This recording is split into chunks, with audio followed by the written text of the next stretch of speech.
What's up guys, this is Des back with a quick video, and today I wanted to talk about this custom arcade stick that I had built recently, and it's made using this GRS Super Joystick from T-Sticks. It's one that you may have seen other videos on recently. It's got the Ikari Warriors SNK branding on it.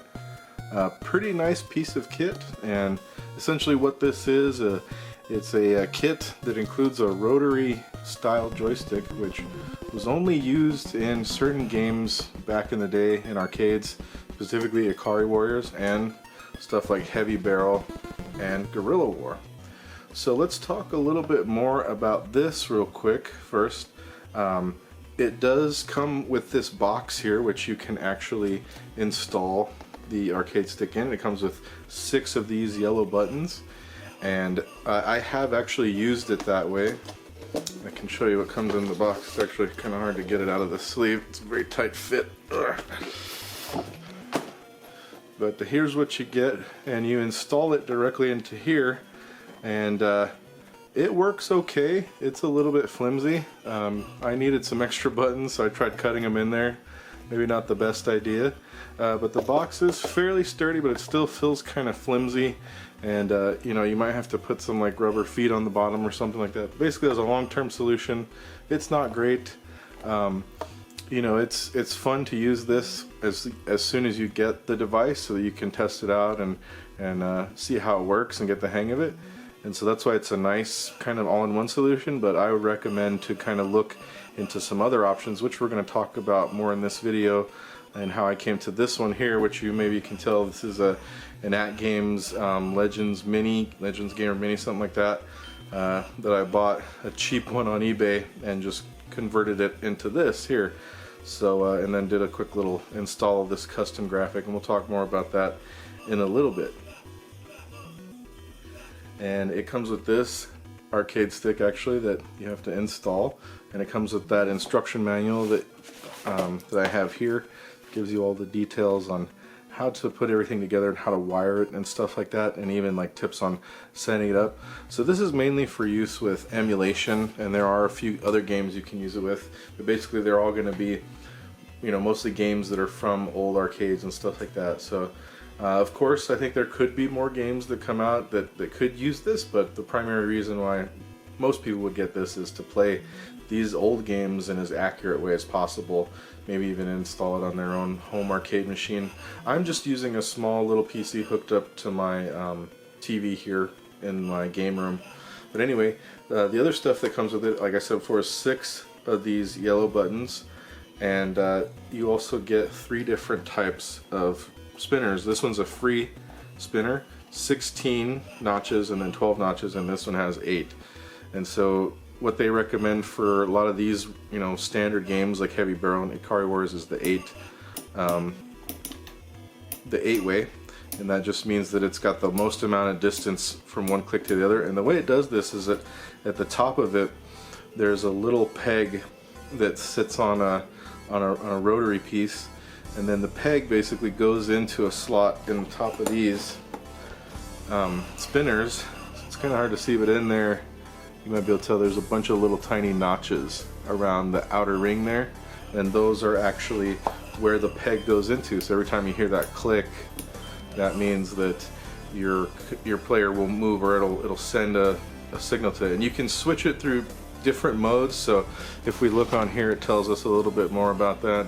So you can do joystick POV, like a hat mode, mouse, or keystroke, and what that means is whenever you turn the stick, it'll either send left and right on the keyboard, or it'll do like left and right on the mouse, or it'll do these hat controls. So depending on the game, and you'll kind of want to do it on a case-by-case basis, you might want to change the settings, and the way that that's achieved is with this glowing button here. You can actually get it to a few different modes that correspond to the way that it's going to control. And this one, I use it mostly in the arrow mode, like the arrow keys on the keyboard. That's what I find to be the most compatible, I guess, with the games that I play. And the kit also comes with these restrictor gates that you can use for the inside of it, depending on how you want to install it. Extra tops for the spinner, so this is actually a really good thing because I've found that switching these off and on a bunch, trying to make adjustments or changes, they can break rather easily. Like I have one that's cracked in there, so it's really good to have extras. And they also give you some additional ties for like harnessing the wires inside of the unit, and then also a spare connector that goes from the sensor in the rotary portion into the actual controller unit at the bottom, you know, because this thing, it is kind of big in terms of compared to other arcade sticks. So one thing you'll have to consider when you're looking at if you want to do like a custom install, this thing needs to get, you know, a pretty deep arcade stick body that's got a lot of depth to it, basically, because a lot of the form factors now are going to be thinner, and so they're not going to want to fit this in there. So that's just something to be aware of, is that this one does have quite a bit of extra on there to accommodate all the additional functionality, and plus you have to have some extra wires that go in there, like for the USB. So those are definitely some things that, that you'll learn about more, and we'll talk about a little bit more later in the video. Okay guys, so I figured we could do some testing real quick to show you how it works and a little bit of information about setting it up. So the first thing I'll mention is that I primarily use this with MAME, and to get into there, you just need to go into your MAME settings, usually with tab if you're playing it on computer, and then input settings, and then you go into input assignment, and then you want to set positional analog for none for like heavy barrel and most of the ones that I use. I always, you know, Ikari Warriors and stuff, put it on positional analog none, and then incline is left and decline is right, and the rest is all just the standard stuff. And then aside from that, you go into the analog adjustment, and then for this game I have it set to 1, and the positional sensitivity is at 40, and you kind of need to probably mess with it a little bit to get it exactly where you like. Sometimes you need to recalibrate the stick, and that's not too bad. I think you just have to switch through the mode. Yeah, you have to switch through the mode 3 times and then go through a full cycle of how many clicks, you know, 12, 8, 16 or whatever, both ways, and then it should be recalibrated. And in most cases I find that that works pretty good to get it back to in its optimal working state. But sometimes it feels like it'll get like ghost inputs, or it'll get laggy sometimes. I don't know how the best way to explain it. It's like you'll click it and then it won't do it at first, and then you'll click it again and it'll do like 2 in a row, like it's catching up or something. So definitely every once in a while it gets kind of weird, but hopefully, you know, firmware updates will continue to improve that. And I know that they already had some right away to add some compatibility with another, I think, a Steam game that has the SNK titles on it. So let's try my favorite game to use with this. That's why I have the heavy barrel featured prominently there. And so I like to have a separate, you know, coin and start button, because on the other, you know, when you get it out of the box, you only have the 6 one, so there's no dedicated select or start, you know, coin or start button. I do like having that on here separately. That's one of the reasons why I chose this version of the stick. I don't need all these buttons, obviously, but I thought that it was better to have more options, because I like to just play it in a bunch of different scenarios and stuff like that, using it as a regular arcade stick. So turn, yep. Each click is, oh, pretty close, okay. And I have been, but you can see, yeah, it's like not 100% perfect, so, but we'll just do some quick demo gameplay.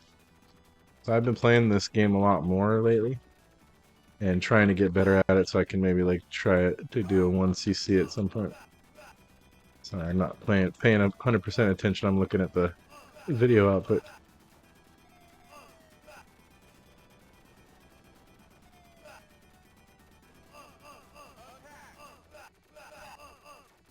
But yeah, 40 might be too high of sensitivity. I might need to turn it down like a couple notches. That could be part of it.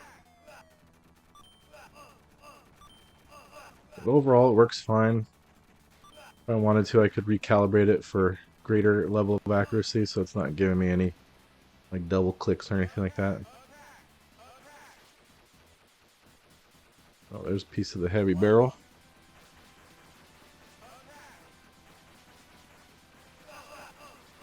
But overall, it's a much cooler way to play this game instead of using like the L and R buttons or stuff like that. Really awesome top-down arcade shooter.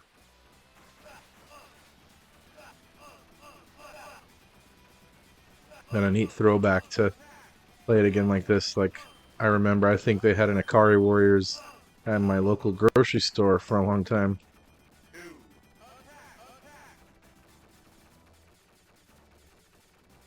So let's try that real quick. Yep, so you can see, pretty responsive.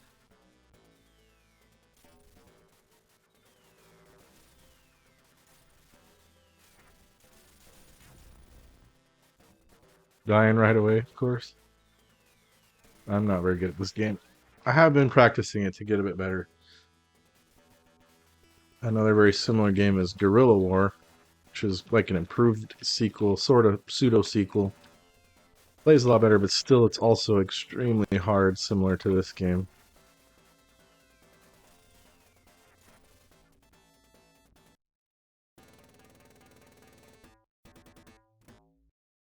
And then one thing I want to mention is that you get an application that goes with it.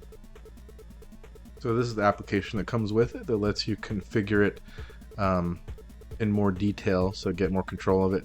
You can see that I have the orientation set to 90 degrees. For this kind of install, you have to use a 90-degree installation instead of 0 in the box. Out of the box configuration was the 0 degree. You can test it here if you want to test your controller.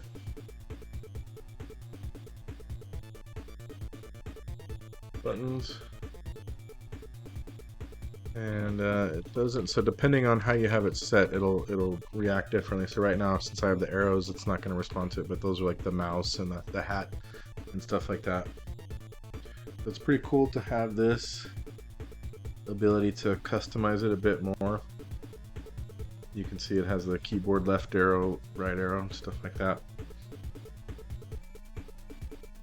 Okay, before we start the next game, let's calibrate this real quick. So you can see I've already switched the way mode once. It's blinking now, so if I hold it again for a few seconds, it'll change the pattern. Now it's like a slow breathing pattern. It's probably kind of hard to see with the lighting there. And when you change the modes, it'll change colors.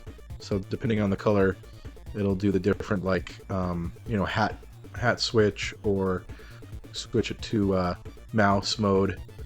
But I like to keep it on green for arrows. That seems to be the best for me. I haven't really used the other modes, but I haven't done an extensive amount of testing with everything, with all the different types of spinners and all the different modes. It's actually quite a lot of different configuration stuff that you can try out. So let's switch the way mode again.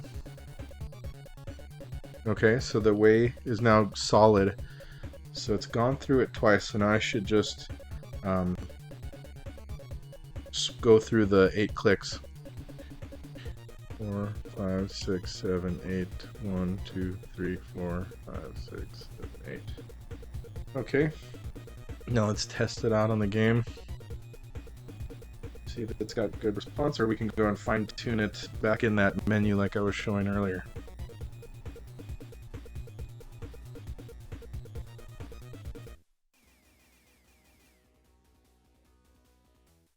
Seems good. Mostly pretty good. Yeah, not perfect, but you're gonna get pretty good, pretty close right now with this, the way it is. I can maybe go and, you know, mess with the sensitivity a little bit. We'll do that here in a second. Oh man. If you can't make it to the hostages quick enough, the bad guys will just kill them anyway. Pretty dark game. Same with the tank. If you don't rush to the tank, then the guys will destroy it.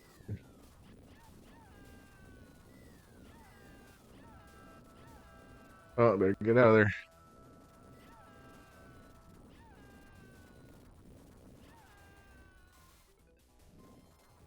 Oh, darn. Yeah, but that does seem to be working just fine. Another awesome arcade experience with this. Let's try another game. This is Caliber 50, a lesser known top-down shooter style game. But he seems like he might have more than 8 positions that he can aim for. But still, you can see, even just with this standard kind of configuration, it's working really good. Controls are no problem. You can see probably why I like this mode, because it's, for me so far, it's been the easiest just to go to multiple different games in the same genre or similar games that use this kind of rotary control. And I find it pretty good experience overall as far as jumping from one game without having to do a bunch of extra config and swapping of parts or anything like that. So one thing that I learned about recently is that there is a version of Jackal, the arcade game, which also got an NES port. But this one version, I guess it's a bootleg or maybe a test version, it actually supports rotary sticks. So if you have the chance, you might want to check this one out with this arcade stick, because Jackal is a pretty fun arcade game, as you might already know. The interesting thing about this is here for this version, it doesn't actually work the same as other games, meaning it only rotates the little gun. See? So normally it would be your pea shooter is the one that shoots in your, just fires in the direction where you're going. And your special weapon is the one that you can rotate, like in the tanks in Akari Warriors. So when you're playing this game, it's kind of like unlearning the conventional control format. Not a huge deal, but really cool nonetheless to find out that there is a version of this game that uses the rotary control.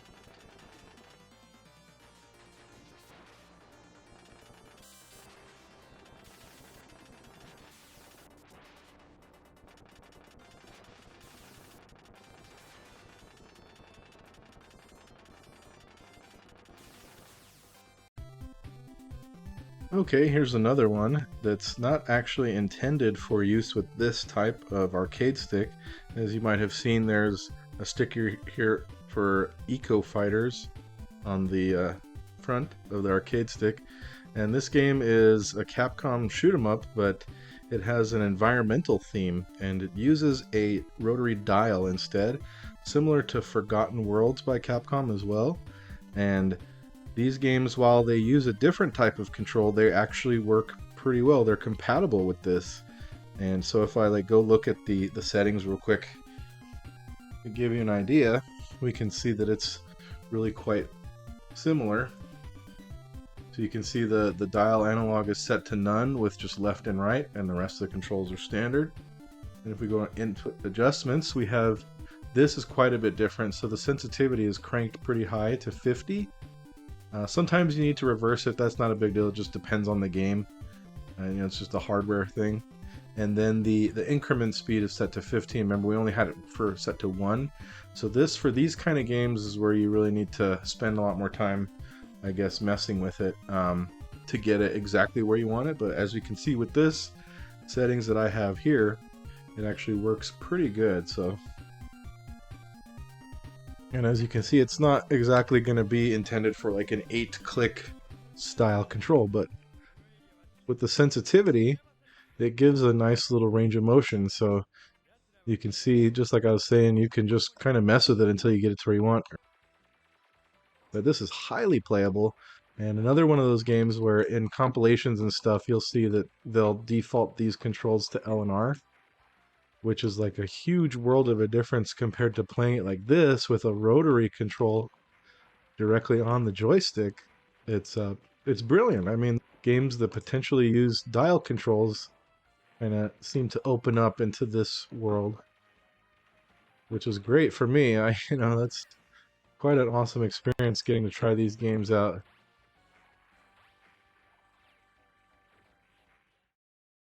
All right, and like I mentioned, here's Forgotten Worlds. Another one that basically uses the almost exact same type of interface control-wise, a dial instead of a rotary stick. But you can see, again, it's just working very nice, real smooth. You know, right now it's set to the 8. It's calibrated to the 8-way twist on the rotary.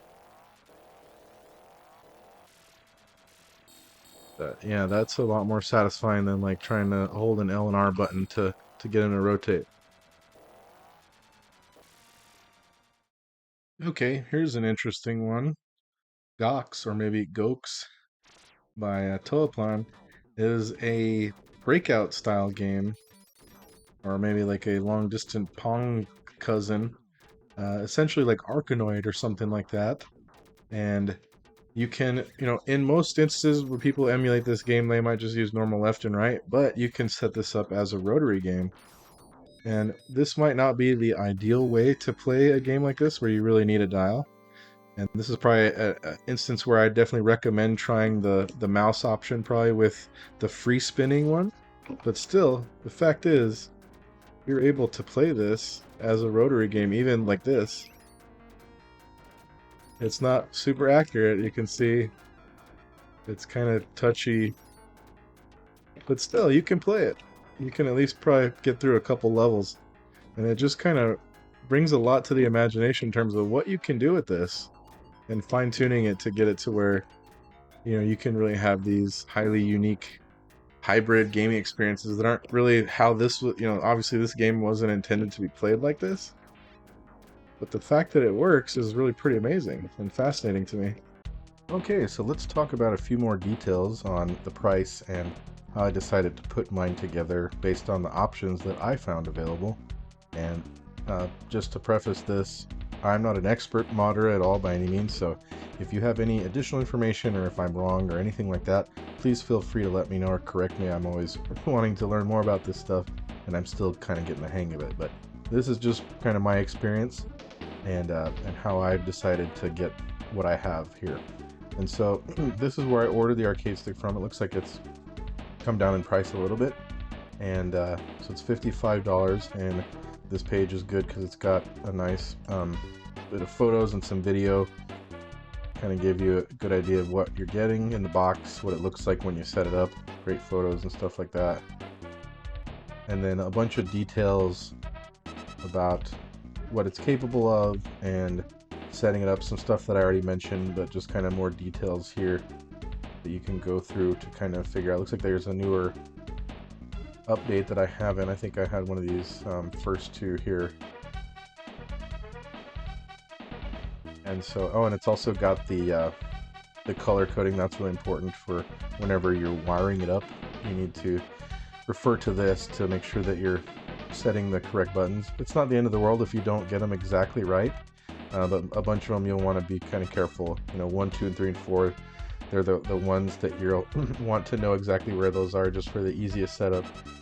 But anyway, so yeah, $55 plus shipping will get you this, and you can kind of use it that way as is. And if you do keep it in here, I recommend putting some little rubber feet on the bottom. But if you're looking for something else, here's some of the other options that I was seeing. So this guy, Glenn's Retro, the guy who has a YouTube channel around this, he has shown a lot of photos of it in one of these X-Arcade tank stick.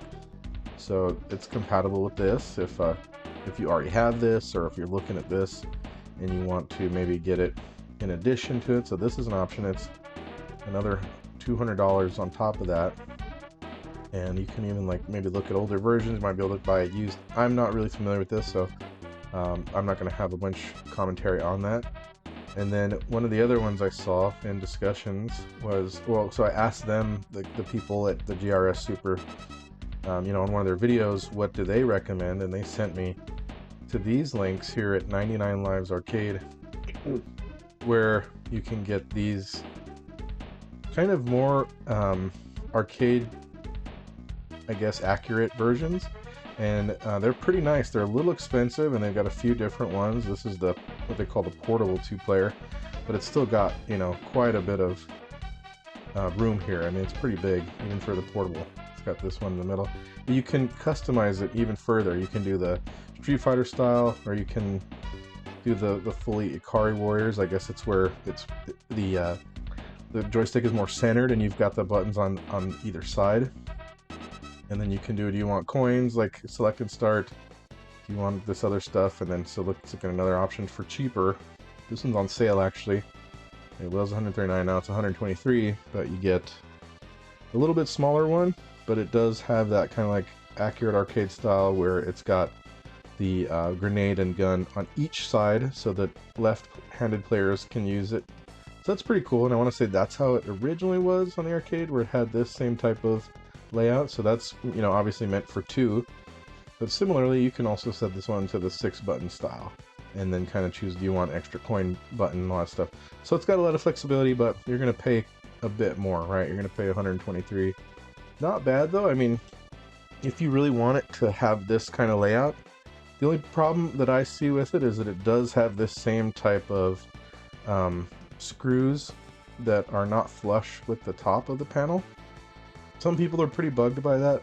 I wasn't hugely bothered. It didn't cause irritation because I don't really rest my hand on the panel when I'm using the rotary stick.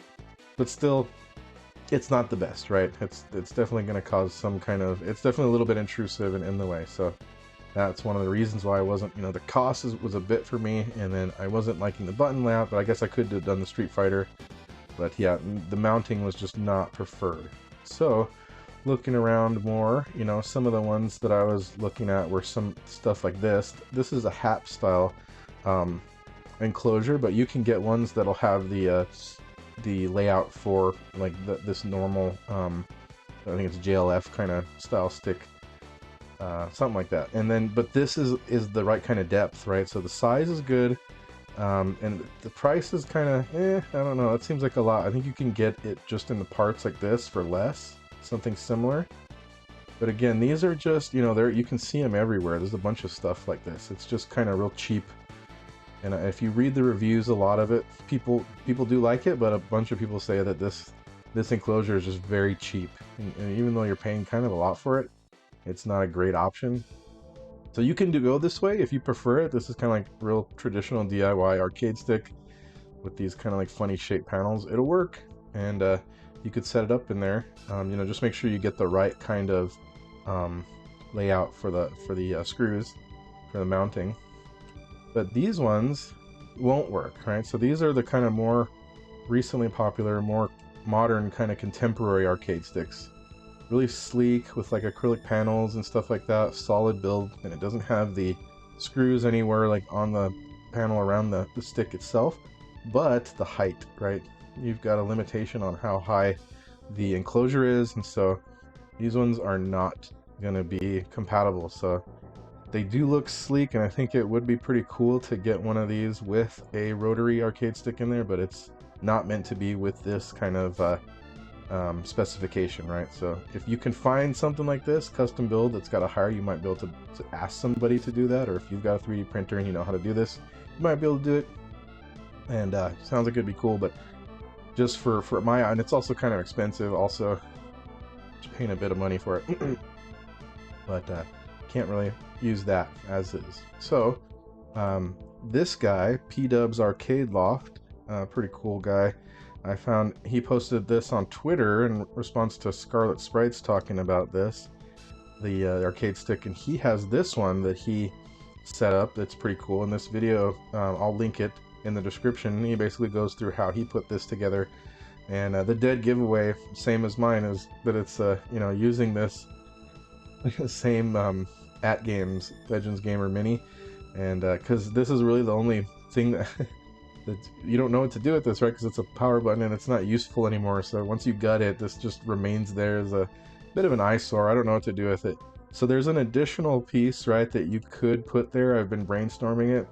So if you look here, there is this thing, this little calibration tool right here. It's got the references for whenever you're setting the buttons for the hat switch. So it's only it's only useful in a very specific scenario, but if you have access to it, you can use this to quickly set it. There is a way to get around it. You can still, you know, use the application that comes with this, the software, that'll let you figure out the orientation, but this will just give you quick access. But however, most people will end up leaving this in the body of the arcade stick, and it won't, there's no easy access to it right now. So it's possible if you want to try to remove this and then put that there, you might be able to, but I've thought about it. It just seems like it would get way too messy, and I'm not great at this either. So, but anyway, if we go down into his description here, we can see he's got this place where you can get the decal, and it comes with some plugs to cover up the extra. So that's another really accurate one, and then it's quite a bit more price, effective. Like, it's not as expensive as some of those other options, and so this is a really cool way to go. You're still getting the Ikari Warriors original artwork, and you've got some options for how many buttons you want to use and stuff like that, but it's not as flexible. You've just got the main one here, so you don't got like the coin and the start if you want separate ones. So that's something else to consider. But let's go look. So if you go to eBay and you search up these Legends Gamer Mini, you can get them for $50, and it doesn't come with this thing. I guess that's where the games are, but you're just going to gut this anyway. These aren't even very high quality buttons, so they're not going to be compatible. You'd have to buy some different buttons. I think they're GoldLeaf, something like that, GoldLeaf, something like that. I'll put the link to those, the ones that I got in additional, but they're pretty easy to find. And then, obviously you're just going to have to remove this and then put the other arcade stick in, and then if you want to put a custom decal, you can. So that's the last thing I want to talk about now, is that where did I get the graphics, the sticker? And I got it from this place, arcadegraphics.com, and they've got pre-made, pre-designed at Games Legends Gamer Mini decals that you can just purchase as is, and you can apply it yourself, or you can go to their custom graphics section, and if you scroll down here, they do have the custom at Games Legends Gamer Pro Mini. And so that's where I ordered it, and these guys, they're pretty good, and they've got a good reputation. They'll take about 3 weeks to turnaround time to get it shipped out to you from when you place the order. If it's custom, it'll take longer, right? So I think 3 weeks is like the average time, but if you're going to do custom artwork, it might take longer, especially if there's a holiday around or something like that, so it could potentially just add an additional lead time onto that for getting this. And then application is tough. I'm not great with this, but like this other guy, P-Dubs, he shows how he applied this decal. That's basically the same way that you're going to do this one here. You can apply it directly with the buttons on there, but it's probably better remove the buttons and then install this, right, carefully. And I would recommend to line it up really carefully around the buttons, around the real detailed areas, and then and then level it out from there. So it took me a few tries, and you could probably see in some of my screenshots or some of the photos that it's not great. But yeah, that's how I set it up, and I found that was pretty cost effective, and it wasn't a huge investment, and I ended up with a design that I'm happy with. It's custom, and it's got some additional games that maybe people don't associate with the arcade stick, but it's a fun little piece of nostalgia for me, and yeah, I'm gonna keep using it. It's definitely one of my most frequently used arcade sticks, and a nice addition to my arcade stick collection. So what do you think about this? Have you ever played one of these arcade games that uses a rotary joystick? Do you have any memories of playing games like this at the arcade? Let me know what you think, and if you pick one up, why don't you share your thoughts with me. Alright, thanks for watching to the end, guys. I really appreciate it. I hope you have a good one, and I'll see you next time. Take care.